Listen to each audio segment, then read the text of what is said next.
Assalamualaikum warahmatullahi wabarakatuh. Ashama akkam jirtu hordoftoota channel YouTube Abdul App waa YouTuberoota mara sirriitti haalaan barbaachisu dhimma kaffaltii YouTube irratti namoota baay'eetu irra deddeebi'anii na gaafataa jiran. YouTubein kiyya doolaarri callisee irraa hir'isaa naa kennee irraa fudhata waan jedhu YouTuberoota baay'eetu na gaafataa jiru. Duraan viidiyoo kana barsiiseen jira. Ammallee irra deebi'ee sirriitti ifa isinii gochuuf viidiyoo tokko qabadhee dhufeen jira.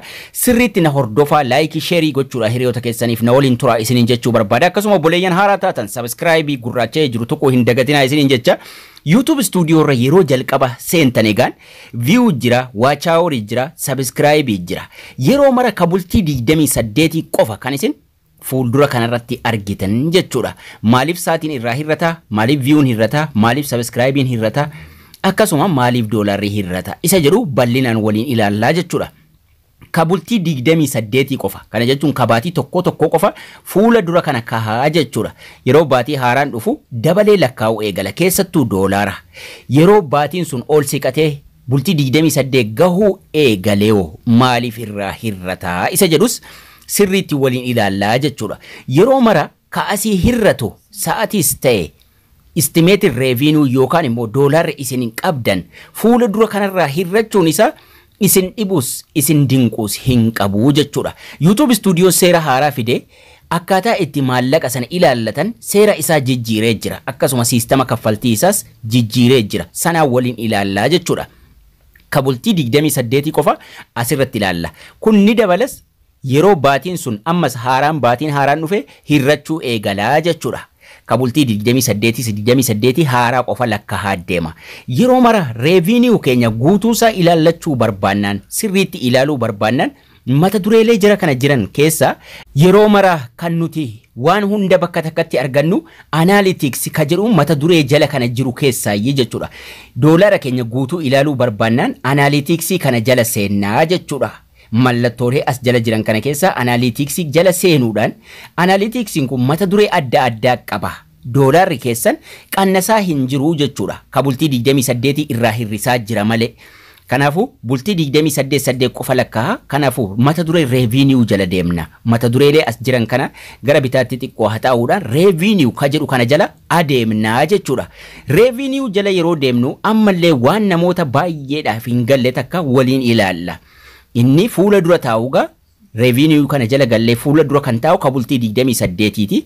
Akkasuma kabaatii baatiidhaan inni lakkaa'aa jiru how much you earning ka jedhu kana jala inni jalqaba may outgoing ongoing ka jedhu ka ammallee kabaatii keessa jiru ka lakkaa'aa jiru jechuudha. Ka qoodduudhaan keessa kaa'amee jiru kun ka ammallee lakkaa'amaa jiru lakkaa'amee hin xumurree jechuudha. Kabaatii keessa jiruutii jechuudha.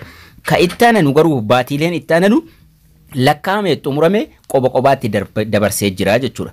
Baatiilee darban kana keessatti doolaarri keenya 70 yoo hin dabarfanne baatii ittaanurraa eegee akkaawuntii baankiitti isinii galchaa jechuudha. Inni jalqabaa garuu ka ammallee lakkaa'aa jiru dabarsuu bira hin geenye. Inni ittaanu garuu baatiileen kan April, March, February warri jedhan kan ka lakkaa'amee xumurame ka nuuf gale yookaan immoo kan nuuf galuuf tahaa jiru jechuudha. Kaan garuu ka ammallee lakkaa'aa jiru. Kanaafuu baatiidhaan meeqa akka nuuf kaffalee yookaan meeqa akka YouTube irraa arganne asirratti ilaallaa jechuudha.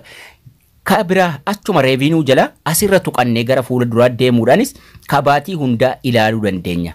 Asuma tuqina fuuluma kanarra yeroo tuqine gubbaa irraa bultii 28 ilaaluu dandeenya. Ka bultii 90 days jedhee jira. Ka bultii 90 keessa meeqa akka hojjenne ilaaluu dandeenya. Doolaara isaa jalatti nuuf kahaa jechuudha. Ka amata takka ilaaluu dandeenya. Amata takkatti YouTubein keenya meeqa akka ni lakkaa'e. Akkasuma ka baatiitiin May meeqa akka lakkaa'aa jiru, April meeqa akka lakkaa'e, May meeqa akka lakkaa'e tokkoon isaa ilaaluu dandeenya jechuudha. Tokkoon baatii sun doolaara 70 ol dalagne taanaan nuuf kaffalamee darbee jechuudha. Yookaan immoo nuuf kaffalamuuf deemaa jechuudha ka baatii keessa jirru yoo ta'e.